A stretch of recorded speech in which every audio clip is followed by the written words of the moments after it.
How to enable dark mode on YouTube. First off, you want to go ahead and open YouTube. Then you want to tap on your profile, which is on the top right corner.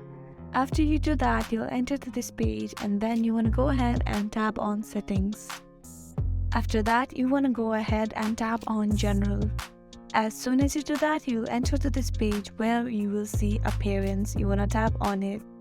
As I'm using dark theme, there is dark, and then when I tap on light theme, the white light will appear. When you tap on use device theme, if your device is using dark mode, it will be dark theme, and if it's not, then it'll use light theme. To manage the device dark mode, you want to open this, and here you'll see dark mode or light mode option.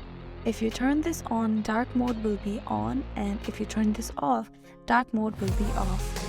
You can turn this on or turn this off according to your preference. And that is how you can enable dark mode on YouTube. Thank you so much for watching till the end. I really hope this video helped you out.